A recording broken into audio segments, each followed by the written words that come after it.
What is up, my Sabronis? This is the Sabo Standard Podcast. I am Taylor Sabo. This is Scott Camdog Cameron. I got asked on YouTube the other day, one of the YouTube comments was like, why is it the Sabo Standard? I was like, my last name's Sabo. And the guy's like, me too. It's like, I'm just kidding. My last name's not Sabo. I took your last name for my show, buddy.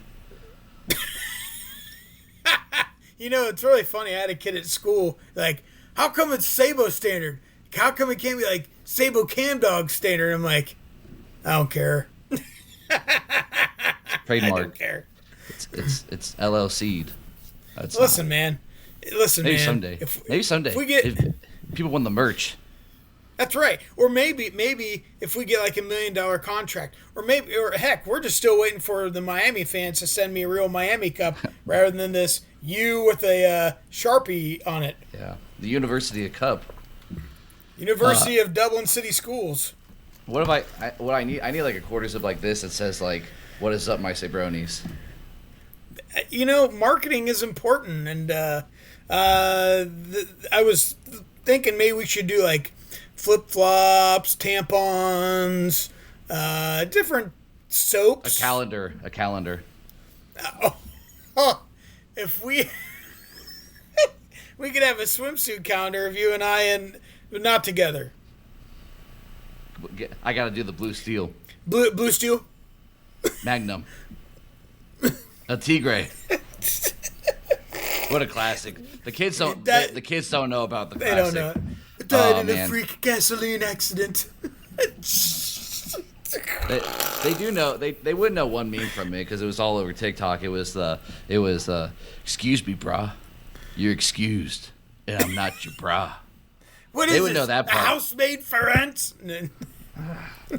What a classic! And then they ruined it with the second one. Like, try too hard, Tommy. Try hard. It's here. We need the on three. We need the thing for the YouTube picture.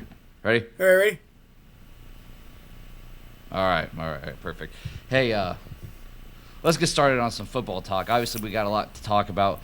There was a lot that happened within the realm of football this last week. Obviously, 2 playoff games, or 2 college football playoff games, and then a bunch of NFL playoff games. Highs and lows for the Steelers the last 2 weeks. When we recorded was Sunday night. The Steelers and Ravens were playing, and I was like, God, doesn't matter. Ravens are going to win anyway. And so we'll talk about that. Your Packers blew a very big first half lead, and obviously some coaching changes. So we have a lot to talk about. Some highs and some really big lows for us as fans of our teams. But we'll save those tears for last. Let's talk some college football. Let's talk some Indiana. Let's talk some Miami. Miami and Ole Miss put on an absolute show. That was a fun game. At the end, I kind of felt myself rooting for Miami a little bit, or for Ole Miss a little bit. But Miami, like Carson Beck again, did his job, got it done. The run game was really good. And Ole Miss, it makes me think that if Sayan would just use his legs a little bit, then we win that game. Because Chambliss, he wasn't as explosive as he was versus Georgia, but he did what he needed to do, and the run game was great for Ole Miss, and it kept him in it. And it was a fun Thursday night game. Yeah, the running back kind of tweaking his hamstring. Yeah. When Lacey took off on that long, was it 73 yards or something like that, yard touch? When he got around the 10 and he kind of slowed up and he turned around and looked, I'm like, I thought instantly, I said, he pulled a hamstring. And I know that because I've done that exact same thing before, and I pulled a hamstring. 73-yard touchdown run.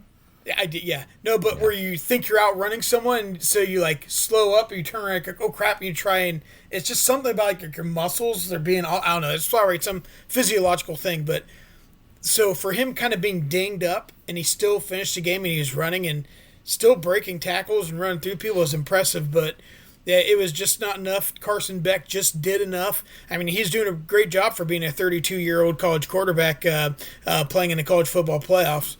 But other than the fact he's 32 or whatever, something like that. But he did just enough to not screw it up. And, it just relied on the run game. And you could tell Ole Miss, they just kind of looked tired. They looked tired, and I was expecting Ole Miss to make Miami tired and take over the game, and it never quite happened. Yeah. Really, really controversial ending, I think. I texted you afterward. How fitting is it that Ole Miss or Miami wins the game on a very controversial pass interference call or no call for them? I think that I understand that in normal Hail Mary situations, it is really hard to throw a flag. There's such a scrum-dum of players together that there's PI on all forms of it, especially the defense that are jumping over trying to knock it down. Or whatever. Even In those situations, I can understand a little bit. But that wasn't a true Hail Mary. He was at like the 30-yard line. He rolled to his left, and it was a good throw to the back of the end zone. And that Miami player was draped all over the guy. I think it was a bad no call. And in college football, it's a 15-yard penalty. So it would have been a replay of an untimed down, but it's not like it puts it at the 1 like the NFL. And so I think that it should have been called in that moment. The fact it wasn't, I think Miami got away with it. I think they got very, very lucky there was no call. But even if there was a call though, it's only 15 yards. Right. No, they still have to get 15 yards for a touchdown. But it's one play. Yeah, so it's not like you're at the 1 and it's man versus man to get 1 yard. But at the same time, too, I hate that it ended like that, and Miami fans, I don't want to hear them complain about PI calls anymore, because that was a very lucky, fortunate call for them to send to the national championship. It was a 23-year, 24-year call in waiting, where it's like they were always like, Ohio State, that wasn't really okay. It was, but but now that you got away with one, they didn't call it. It wasn't. Right, yeah. So now you've got a call that should have been a call. Just shut up. And now we can all agree that Ohio State beat Miami. Shut up. Quit whining about it. Oh, and by the way, the worst part about it was we had to watch crackhead Mike go over there and be like, let's beat this jacket off on another water cooler. It's like, chill out. Yeah. Just chill. And the Indiana-Oregon on Friday, I anticipated that being an even better game. I really thought that we were going to get a great, great matchup between those two. Great first-time matchup in Autzen. We talked about the rematch. We talked about all the things that have to go their way. And, again, I picked Oregon knowing that Indiana was the better team, and it was stupid to pick against Indiana. I just thought that being the same team twice was hard. Very first play of the game, obviously pick 6. That just takes all momentum for Indiana. And even Oregon gets the ball back, and they go on a really good drive to make it 7-7. And Indiana said, it doesn't matter what you do. We're going to score. And they scored, and they scored all night long, and they kept the starters in all game long. Like, there was no mercy. He was showing no mercy. Really was. He was going to bring the dogs all night long, and that he did. And it was an embarrassment. To the very end, first string, and I'm like, and even the announcers are like, why are they doing this? And they're like, no, he's sending a message. He's going to see things through all the way and 100%. And there's some truth to that. Yeah. And it was. I did not get to watch all the first half. I was officiating. However, I watched the replays, and I watched between games and quarters and things. It was very sloppy, and it goes just in line with what I think about his coaching. He's from the SEC. He's SEC all the way through. He just happens to be in the Big Ten. But Dan Lanning is he's that SEC sloppy, crappy play, and it works against SEC teams when there's other equally stupid, sloppy, crappy play. But Cignetti is a very disciplined. So any mistake that happens, Indiana capitalizes on that. Yeah. And you just saw that sled go downhill. And just Moore's coming back. He announced that today. Which shocked me. Which yes. Stupid. I don't think that he does anything next year that elevates them to more than what they were this year. For him, the only thing you're going to do is hurt your draft stock. I mean, you're going to go two overall. You're losing a lot of money. You won't improve it. Yeah. You can hurt it, but you won't improve it. Because you're not going over Arch or saying, the guys that Jeremiah Smith next year. Like, I think it's a dumb decision. I agree with that, and I think it's hilarious that Dylan Raiola didn't he sign with Oregon? I believe. Yeah. So is he getting out of the portal again? Yeah. Well, I think Dan Lanning. It's happening. Yeah. Yeah. I think Dan Lanning. I think he's a good coach. But when it comes to the playoffs and it comes to like the fine details, because like think about this, like you're number one team last year, you're 13-0, and you get embarrassed by Ohio State at the Rose Bowl.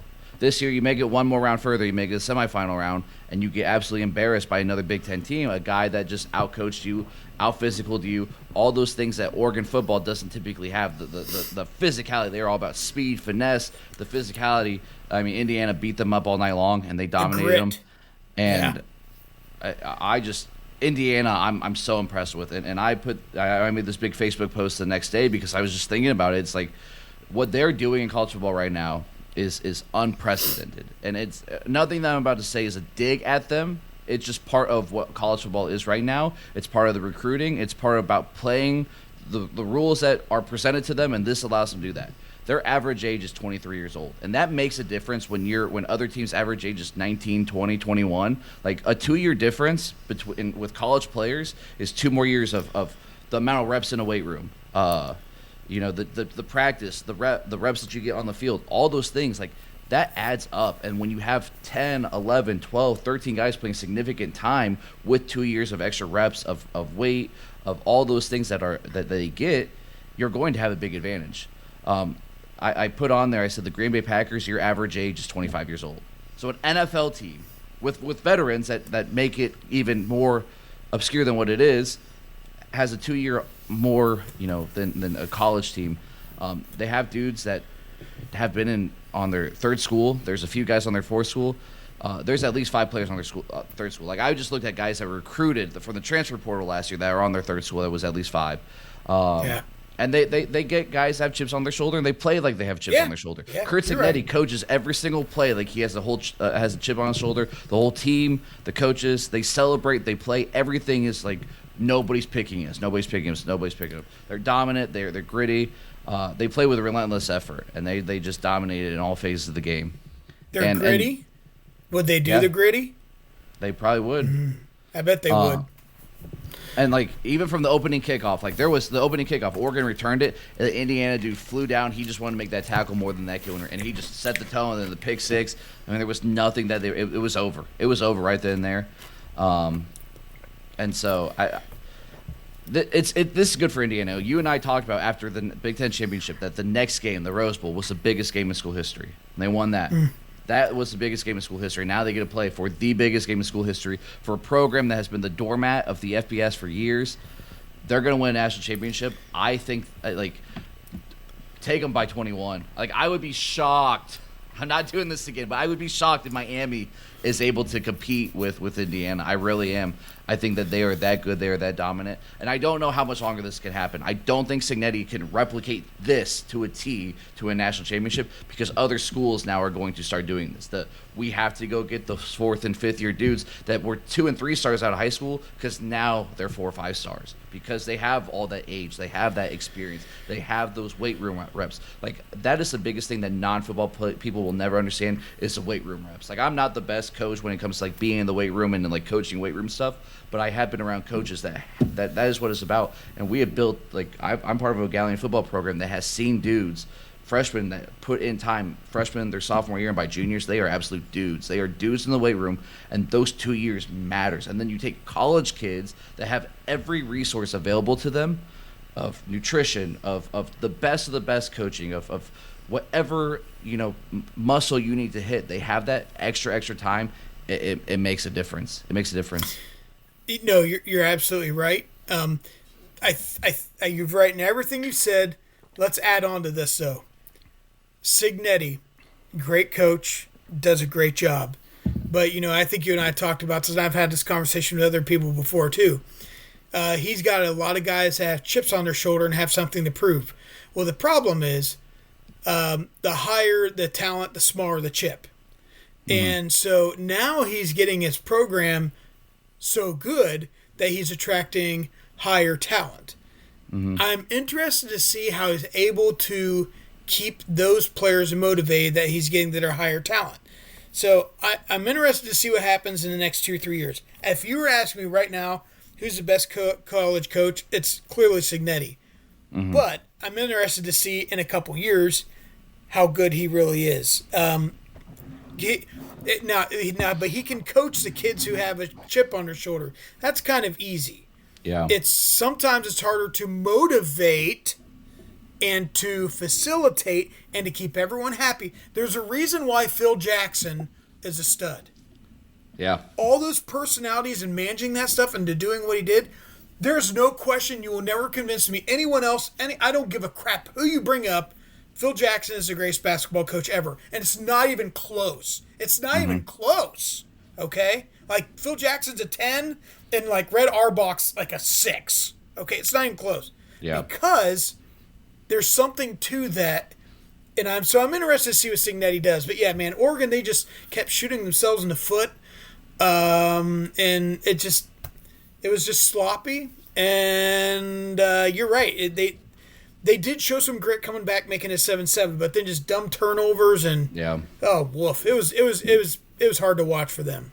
Yeah, Signetti took his soul. You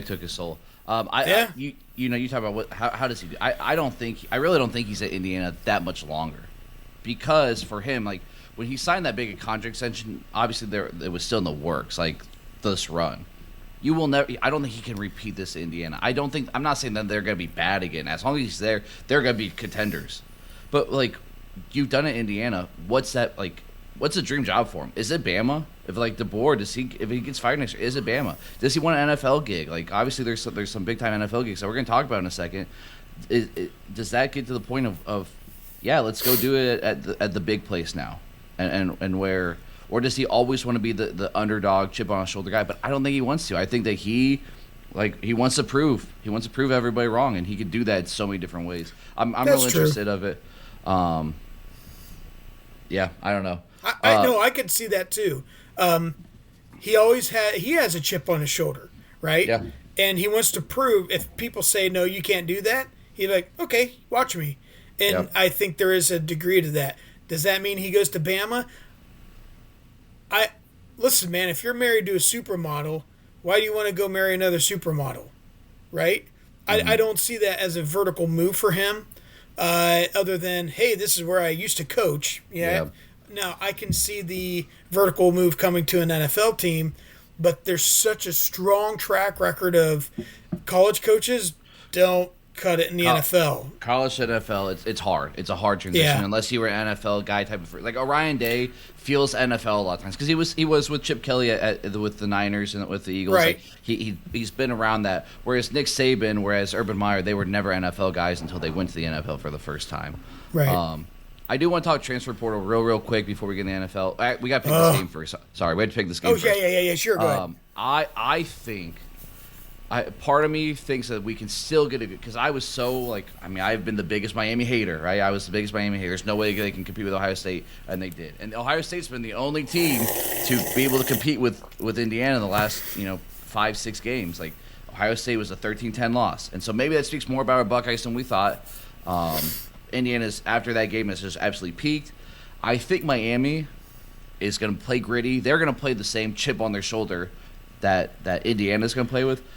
I just think that Indiana's so good. Like, I think they win by 21. Like, I think it's like 42-21. Indiana is going into a hostile environment. Indiana just got done playing a home game at the Peach Bowl. Yeah. However, now that's gone. You're going to Miami, and that's not going to be a 90-10. It's going to be like a 75 Miami, 25 Indiana.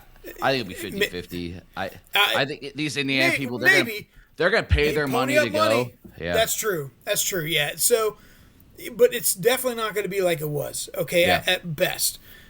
So, I'm interested to see how those guys handle that. I still do, I could see Miami maybe having a little bit more spirit, but I think it's going to be at least a 42-17 kind of deal. In the end... man, Indiana is brutal. They're brutal, and Miami's fast and they hit hard too, but man, Indiana shows no mercy. Yeah. Like they would have been perfect Vikings. Like, oh no, we're gonna take your wife and your kids and we're gonna kill you and burn your house down. Like that's the spirit they play with. They're Vikings.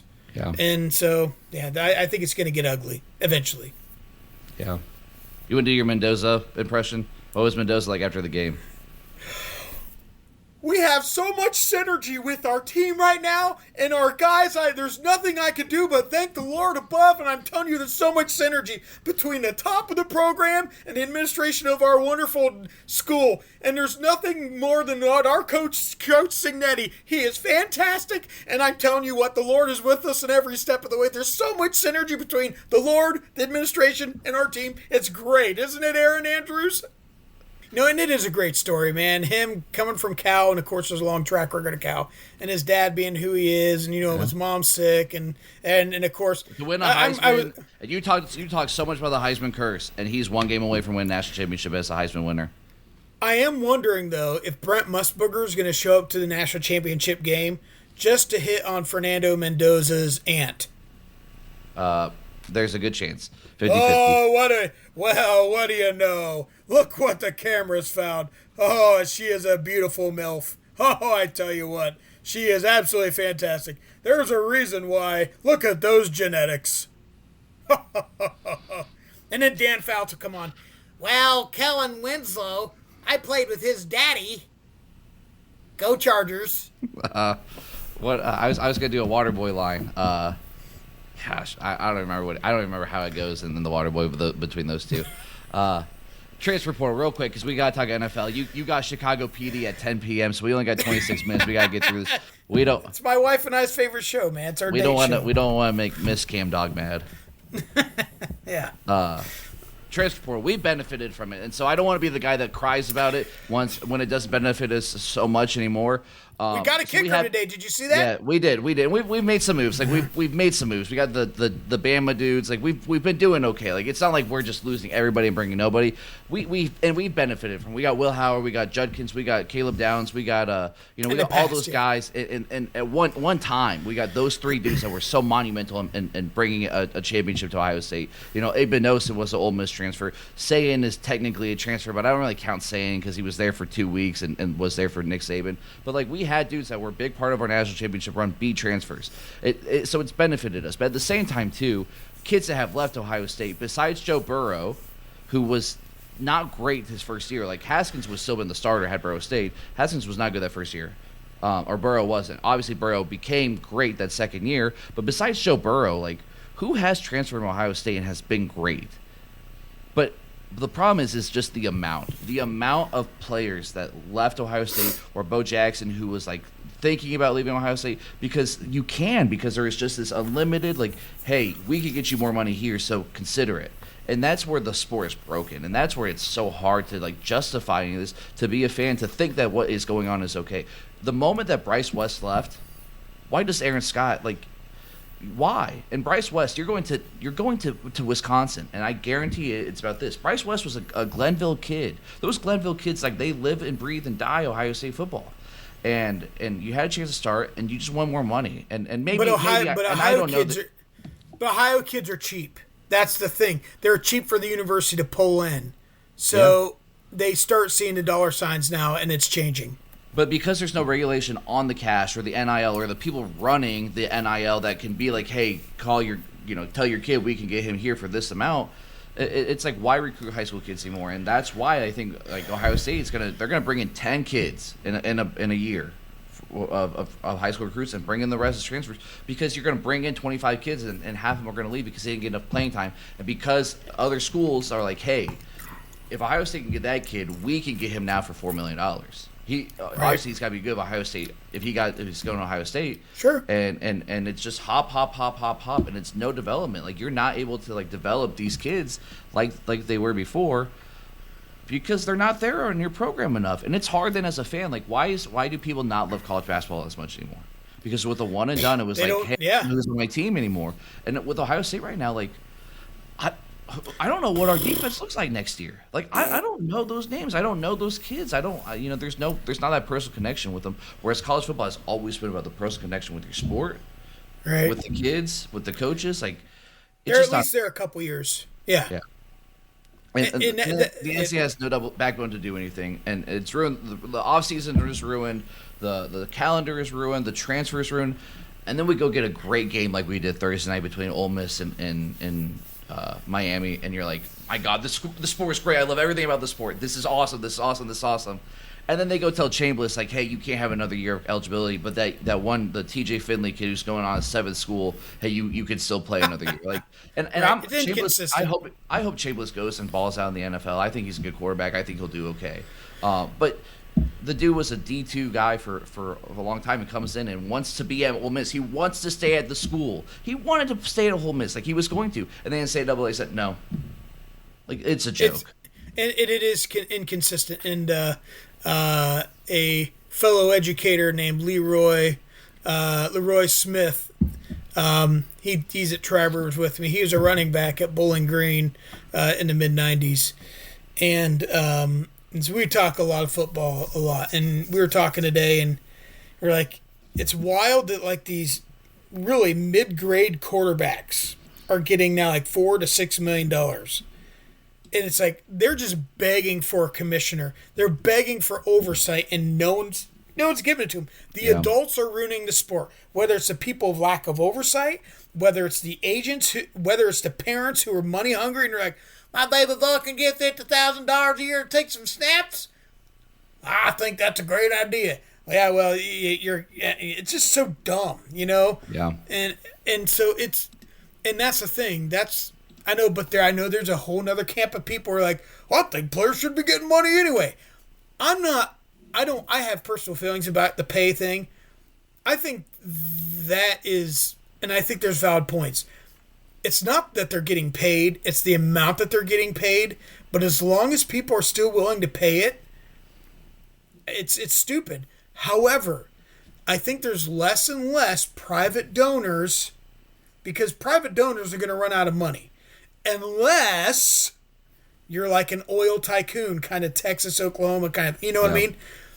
Private donors eventually are going to get annoyed, or the well's going to run dry because the kid's showing up for 1 year and then leaving. Yeah. So that means we're talking about corporate or some sort of sponsorship by a corporation. That can get really ugly. And that's really bad quick. too. Like, that's awful. That's bad too. I know. I mean, the only thing that's worse than that is having none of it's good. The only thing worse than that is having your billionaire associated with your school. He's more associated with the Epstein files than he is with the Ohio State University. So, yeah. But he made some killer lingerie. Yeah, I bet he. I know you have some. You tried to send me pictures for the calendar in them. That would be a good idea. We have 20 minutes, so we'll talk transfer portal more later. We got to get through this NFL. So let's rapid fire these games real quick, and then you and I will talk the sadness that we have to end the show. Broncos Bills. That's gonna be a fun game. I think the Bills get it done. Denver's -1.5, but this is Josh Allen's year. He has to do it. Buffalo Bills have only 3 wide receivers on their roster as of this morning. Josh Allen is one of them. They have 3 wide receivers. Plus, they're playing on a short week. Going to Broncos, understaffed. Man, Josh Allen took some thumps last week, man. Against a Broncos defense, I think the Broncos are going to win by 10. Ooh, okay. If that's the case, McDermott gets fired. I tell you what. Hey, you know what? If he gets fired, John Harbaugh. I think you're going to have some AFC North teams making some phone calls. Maybe. John Harbaugh goes to the Bills if he gets fired. I think that'd be the case. Yeah, that could very well happen. Pats, Texans, New England's -3.5. Obviously, the Texans' defense is phenomenal. We'll talk about that game specifically in just a minute. But Patriots, Texans, like I said, New England's -3.5. That's a tough one. I could see that being like that's a 12-9 grinded out game, like 1st to 15. Yeah, and you know what? It's in New England. It's going to be cold. It's going to be crappy. Houston's a dome team. Listen, Houston's hot. They went to Pittsburgh the other night and they got done. It was cold. Correct. And I just don't know, man. Vrabel's got a good thing going, and he's hot. I think he's hotter, and I think New England by 4. Yeah, New England's going to pull it out, but it's close. It's a good defensive game. Right. Seahawks, Niners, Seattle's -7. Niners squeaked it out. Like, that was a good victory by them. They're just they're depleted more and more and more and more. Did you see this? I don't want to spend too much time on it, but apparently there's a conspiracy theory that the 49ers have all these Achilles and ACL tears because their practice facility is like right by this like super electromagnet like company or I don't even know what it was, but that the amount of electromagnetism or energy that is through where that area is more than what we're exposed. It's probably a 5G tower. Maybe. We're gonna have to look at this. We're gonna talk about this more next week when Chicago PD's not on a Wednesday night. That's -7. I think Seattle gets it done. Great season by the Niners. They proved me wrong in every single way. And last week I said they got to get it done because I picked against them every single time, and I was finally a believer, and they did it. But Seahawks on this one. Yeah, and that's the thing. San Fran's going in a little beat up. Seattle's a hard place to play, very loud. Seattle's rested, they're healthy. San Fran is not. And yeah, I'm going to go Seattle by 7. And then Rams-Bears. Rams is -3.5. Obviously, your Bears played a heck of a second half. That is a gritty team. Ben Johnson is a great coach. It's not even anti-Packers. The Packers didn't lose that game. The Bears won it, and you can talk about it in just a second. This is the game of the week. This is fun. This is awesome. I think the Rams get it done because I think the Rams are going to win the Super Bowl. But man, like if the Bears beat them, I'm not shocked. It is really cold and windy. And I think the Rams are going to be California dreaming because this ain't going to be SoCal, man. It's going to be cold. It's going to be sucky. It's going to be bleh. And I'm telling you, Matt Stafford, they got lucky they won last week. I'm curious. I've not heard anything about Matt Stafford's thumb. But I'm telling you, they got lucky last week. Yeah. And so I don't know how well his thumb is healed. But even with the 50% Matthew Stafford thumb, that's not going to overcome the Bears in the cold because, man, once it's cold, that thumb is going to iron up and it's not going to be easy to throw a football. That's a hard place to play. Chicago by 3. I like it. I mean, I can see it happening, and that's going to be a good game. I'm excited for that one. All right, obviously you and I, we both have had a very rough weekend. With our favorite teams. You are a Packers fan, up 21-3 at halftime, and obviously you are not playing this week. So go ahead and get the feelings out. I was rooting for you for your sake. I was hoping they got it done. I know, but it was a fun game. At least you got to be watch a fun game. And we talked about the injuries that you have dealt with all season to get to still be where you were. It's not a total loss of a season. But go ahead. Yeah. The Parsons injury was the beginning of the wheels coming off. And then Love getting injured, or had a concussion. It was just like we came out and they were practice and they were ready for everything.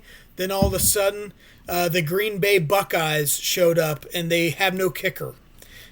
Oh. That guy, the kicker missing the field goal before halftime, I was like, ooh, that's going to hurt us because you're going in down. And instead of being up 3 touchdowns, now it's 3 possessions to win, not just 3 possessions to tie. And I was like, oh, that's not good. And then when he missed the extra point, that was the icing on the cake. I'm like, that's ball game. We left it back all the way. The dam is broken. The pieces are on the ground. And this ain't over in Rome where we're going to piece together a little mural with all these little pieces. It's not going to happen. And so Green Bay has a decision. Next year, I'm hoping Parsons is fully healthy when he comes back, and you're going to get Gary back and everything else. And they're very young. It's very clear we need help at the cornerback position. The problem is the Green Bay Packers gave away their first-round draft pick to the Dallas Cowboys. Now, you got a great thing out of it, but that great thing is injured right now. Yep. So you're going to have to hold on to the second round to try and draft an offensive lineman. Maui Goa from Miami might be available then at that point. Maybe. You might be lucky and snag one. You have Rivers at Duke. You have Pons at Indiana. Maybe at corner you can draft, but you got to do something to shore up that offensive line and your DBs because it's just those are desperately needed. And, it was frustrating, but I saw that happening once he missed that field goal. Yeah. And you go in down. That's just it's brutal, and man. You get Ben Johnson some momentum, and they took it. And again, I don't think you guys lost it. I think that they took it. That's a good, gritty team, and Ben Johnson is a top 3 coach in the NFL right now. Yeah. And if obviously I'm going to talk about some head coaches in a second. If I had choice, like he would be my number one. That's most number one. That's off the table. That's the biggest dream, but he's good, man. He's really good. So, anything else on the Packers? I'm really mad at them. Yeah. So last time we recorded, we were watching the Steelers-Ravens game. The Ravens were up 10-0. The Steelers ended up coming back, finding a way to win it. Tyler Lute missed a field goal, and I was chanting like, "Here we go!" all week long. And I wanted to do another episode last week just so I could wear the terrible towel around. I was all excited. I was pumped. And then Saturday night I was watching that game, and my wife says, "It looks cold there. It looks like fun for them." And I was like, I want to go to the game. I called my dad. You want to go? He said, he's not flying. He said, tickets are too much. I said, it's a 5-hour drive. He said, no. So I called my buddy. You want to go? He's like, yeah, let's do it. So we bought tickets Sunday. We drove down to after work on Monday. We get to Pittsburgh about 7 o'clock. It's electric, man. It just feels like we are ready for a playoff win for the first time in a long time. It was the crowd. I've been to a few Steelers games. I've been fortunate to go to a few. I've never been to a playoff game. I've never been to a night game. So get to do that both at one time was cool. It was loud. The place was electric. It was buzzing. It was so cool. It was such a beautiful night of football. It was cold. Everything about it was playoff Steelers football. 2 great defenses, 10-6 going to the fourth quarter, and then, like you said, it was the dam broke and the water just poured and poured. It was the worst quarter of football I've ever seen in my entire life. It was the most disappointing quarter of football I've ever seen in my entire life. It sucked. It was awful. It drained everything. People left halfway through the fourth quarter. There was no renegade. All those things, and the fire Tomlin chants came out. And I have been the guy for the last 5 years who has said back and forth, I've been keep him, fire him, keep him, fire him. There's so much emotion onto why did I want him fired? Because we could never get success in the playoffs. But he was such a good coach for that team, and everything that he did was that Pittsburgh Steelers football. And obviously we lose and we don't win a playoff game again. And yesterday, the news breaks that he's stepping down. He didn't get fired. He stepped down. Since 1969, they've had 3 coaches. They had 13 from 33 to 68. Since 69, Chuck Noll was there for 23 years. After Super Bowl 14, he didn't win another one. That was 12 years that followed that. He finished 193, 148, and 1. Cowher was there for 15 years. He got to his first Super Bowl in like year 4, and then took him 10 years to get back to 1, and he spent 1 more year. And then 2007, Mike Tomlin comes around. Obviously, he won Super Bowl 43 in his second year. He lost to the Packers in the 2010 season. We got back to the playoffs many times. We haven't won one since 2016.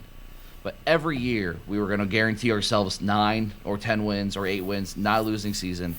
He finished also tied with Chuck Noll with 193 wins. So he never got to get that 194 that made him the winningest coach of all time.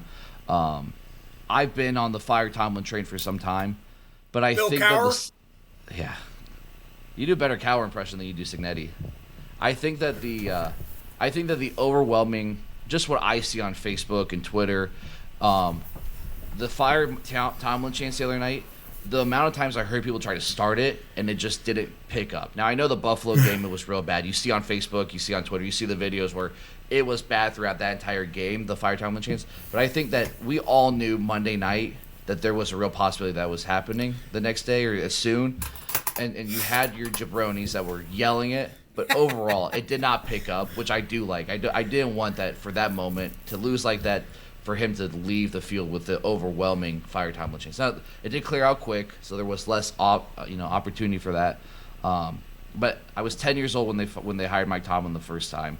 I'm grateful for the Super Bowl win, the Super Bowl appearances. I've watched a lot of games at my homes, at my dad's, at my mom's, in my houses I've lived in as an adult. The amount of Steelers games I've watched at B-Dubs, I've been fortunate enough to go to games in Pittsburgh. I was even at a game in Cleveland when Myles Garrett swung his helmet at Mason Rudolph. Like, I've watched Mike Tomlin and the Steelers in a lot of ways. I'm grateful for Mike Tomlin. I'm grateful for the memories that he's brought to me as a Steelers fan. It's unfortunate that it had to end this way, but at the same time, it was time. And it was time, and it's okay that it was time. Right. I'm excited for new blood to come in, and I don't know what that's going to look like. I honestly think that we're better off maybe hiring a Gerard Mayo type of guy for 1 year who's a clown, and then you go get – like Mike Vrabel was handed to the Patriots. Hey, we're going to hire Mayo. Oh, he's awful. Oh, Vrabel. He's here for you. I want the big name. I want Ben Johnson. I want Sean McVay. I want Mike Vrabel. I want Dan Campbell. Like, those are my top four. Then it becomes maybe a little realistic. Maybe Signetti. He's a Pittsburgh guy. He is a Pittsburgh-born guy. For the right amount of money, if he wins the national championship, would he do it? I like Ryan Day. Ryan Day is an NFL guy. Maybe he's a dude. I think Chris Shula is the obvious name. A 30-year-old defensive coordinator. Cowher was a 30-year-old defense coordinator. Mike Tomlin was a 30-year-old defense coordinator. He's the grandson of Don Shula. I wouldn't be upset with Freeman and Clint Kubiak and Brian Flores are like the two hottest names. Kubiak, Flores, and Shula. I think it's gonna be one of those three guys. But I want the O-minded guy. I want the guy that is progressive in the offense, the new age of the NFL. I'm excited for what's to come. I think you see what Will Howard has next year. If it's not there, if there's nothing there with him, and we finish 3 wins, then you go draft your quarterback. If there is something with Will Howard and you have 3 wins and you have a top 3 pick and quarterbacks go 1-2, well then guess what? You got Sand, you got Manning, you got all sorts I'm saying choices. If Will Howard is the dude and you have a top 3 pick, yeah, then guess who you go get? You get Jeremiah Smith, wide receiver. Yeah, you get a wide receiver. I'm okay next year with mediocrity. Like, I'm okay with it for 1 year if it means that the rebuild is so quick because it was time. It was time, and I'm okay with it being time. I'm sad about it. I really am. Like, after reflection for the last 24 hours, I'm sad because I love that the team I'm a fan of that I was fortunate enough to choose as a young kid to be a fan of. My dad, my aunts, my uncles, my grandparents, they were Pittsburgh Steelers fans. I'm lucky enough to get to watch a team that has a guy like Mike Tomlin who just always seemed like a good, genuine dude who loved to compete, loved football, loved being a Pittsburgh Steeler. I don't think he coaches again. I think like Bill Cowher, he retired. Right. People thought he was going to get into it so many times he never did. I don't know if Tomlin does. Why would you want to? Why would you want to? You get paid more money to do TV and there's less stress. You're a Steelers legend for life. Yeah. And here's the thing. I think when you're looking at culture and that hard-nosed, blue-collar culture, Dan Campbell would be perfect for that. Mm-hmm. The only town, Detroit's gritty. The only town that's grittier than Detroit is Pittsburgh. Yeah, and that's the thing. Dan Campbell would be perfect there. Yeah. I think, and I'm not a Steelers fan in any way, shape, or form at all, but I respect the Steelers.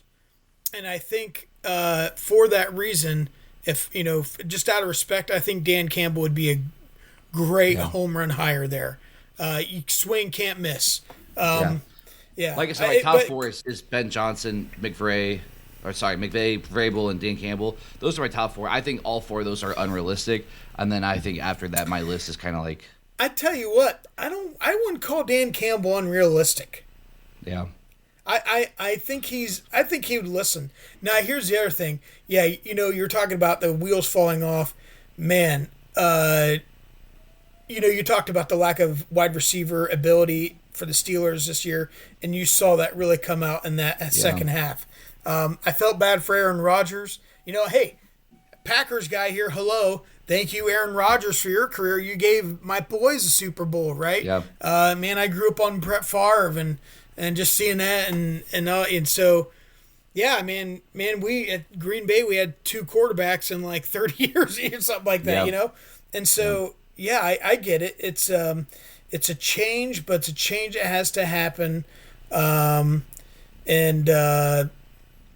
like when you put down death, taxes, and change, right? It's like inevitable. when you put down your family dog. Like, you're sad, but you remember all the good times, and you're going to get a new dog to replace it soon, and you're going to love that dog too. Yeah. And there's good memories and bad memories with the dog. That's right. Oh, yeah, I know. And the Tomlinisms, obviously, before you came on, before I did the piss like a puppy, I always ended this with Mike Tomlin's the standard is the standard. Part of why the joke is it's the Sabo Standard because the standard is the standard. That's Tomlinism. I'm like I said, I'm just grateful, and it was time though. As must be grateful pretty as it was low. Must be pretty low if you've had me on. Oh, here. it's a low standard. It even before you were on, it was the standard is a standard, but it's a low standard. But but it is a standard nonetheless. Yeah. So. So, are we to the point of Cameron's conversation piece? We got 3 minutes of Cam Dog conversations before Chicago PD. Well, we got a little bit of time. Okay, so I don't want to keep her waiting on you. Listen, no, it's okay. All right. It's okay. So, it's a tournament style sandwich. Are you ready? Okay. Okay, here we go. It's so 1 and 4 seed, 2 and 3. Okay, so on this side we have hamburger, sloppy Joe. Hamburger, 100%. Why? Versatile, so much more versatile. Do I get to put cheese and condiments and stuff on it, or is it plain hamburger versus a plain sloppy Joe? That's a great question. No, we're just gonna go plain. It's slap some meat on that bread, and that's it. That's it. Cheeseburger, at least. Okay, no. Okay, I'm still going the hamburger. Sloppy Joes are fine, but I like my sloppy Joes. I gotta put cheese on it. I gotta put a little bit of Miracle Whip on it. That's the only way I like a sloppy Joe. A hamburger, I can raw dog a hamburger. Have you ever put pickle and mustard on a sloppy Joe? I'm not a pickle or mustard guy. So I'm going hamburger. All right, other side. You know what? I'm going to take hamburger also. It's definitely the better of the meats. Yes. Though I like the moisture. I like the content of a sloppy Joe. It's not going to dry up in your... I like them extra sloppy. Stop it, lady. You're scaring us. So the sloppy Joe has a nice congeniality, and I'm not talking about the miss, but it's just like Reese Witherspoon, eat your heart out. But I'm sorry, hamburger, and it has more versatility, more options. There's a lot of things you could put on a hamburger, up to an egg, and make it a Royale. Yep. Okay, so hamburger. Yep. Okay. The other side, chicken or fish? Chicken. I'm not a big fish guy. I'm not, it's been okay here and there, but chicken is as versatile as it comes. Sandwich, wrap, doesn't matter. Chicken nuggets, chicken wings. We're not talking about chicken nuggets or chicken wings, dummy. We're talking about a daggone sandwich. I know, and I'm saying, though, on a sandwich, and it makes it even better. Chicken on a sandwich, you get a little bit of bread, a little bit of chicken. I'm not a big fish guy. Sometimes it's cold in the center still. Sometimes it just, the crust yeah, I know. The crust is just, it falls off. Where do you get fish? Where do you I'm not a big fish guy for a reason. Whoa. Are you saying that your actual experience of a fish sandwich is maybe subpar in nature, so therefore it's a skewed negativity towards the fish? If I need a fish sandwich too, I can't just have fish and bread. I need to have some cheese on it. I need I need milk. But you just said for my burger it's plain, so I assume my chicken sandwiches and my fish sandwich was plain too. Plain. Yeah, plain Jane. Chicken. Oh, really? I'm gonna go fish. It's crispy. It's still got the meat. Sometimes it's still got the meat, and a chicken sandwich is good, but. It's the same reason with sloppy Joe. There's something about that mushiness, but the crispiness. I'm going to go fish sandwich or the chicken sandwich. All right. Call me dumb. D-U-M dumb. Eat it, Hurricanes. So, all right. So you have hamburger and chicken. Who's the champion? I'm going hamburger. It's my go-to. It's always the easiest one. And then if I got full customization over both of them, either way, I think the hamburger just has the best combo of any type of cheese, condiments, lettuce, tomato, more than the chicken does. You give me a smash burger, you give me a regular, thick burger. You go to a restaurant, a fast food place, I'm more known for burgers than they are the chicken. So I'm going hamburger. Yeah. I'm going to go with hamburger as well. The more versatility. I'm a beef guy, I'm a beef guy, and as much as chicken of the sea, a la fish, it's just I'm more of a hamburger guy. Okay, so let's for poops and giggles, who wins the second place match? Sloppy Joe or fish for you? Ooh. Probably sloppy Joe. Again, You hate, because you, hate, you I don't hate. disdain fish I'm that telling much. I'm telling you, if you take a Sloppy Joe, put a slice of American cheese on it and some Miracle Whip or some mayo, unbelievable. The hot take that I have is the best type of sandwich actually is just a good club sandwich or a Philly cheesesteak. If you're gonna go sandwich brackets, next time you give me some real good, give me good, real high quality sandwiches, not this plain cheeseburger, plain chicken sandwich. I need a Philly. I need a club sandwich with some barbecue sauce on it, with some mayo, lettuce, tomato, turkey, bacon, toasted bread. Listen, You said I had 3 minutes before Chicago PD. I just made a 1 through 4 bracket. I'm not going to add a Philly cheesesteak sandwich, a knuckle sandwich, a poop sandwich, or any other kind of sandwich you want, pal. Add 1 through 4, and that's what you got. Maybe if you take my podcast serious, you take my show serious, you'd be a little bit more prepared to making Cam Dog conversations. Okay, pal. During our conversation. Boy. I'm talking about Mike Tomlin over here, and you're like, sandwiches in my head. All I think about is sandwiches. You look like all you think about is sandwiches. I'm a food guy. I'm sorry. I can't help myself. Fork boy. Forks are the best. I made love with a fork. I don't know, whatever you do. Anything else for the good of the order before you go to Chicago PD?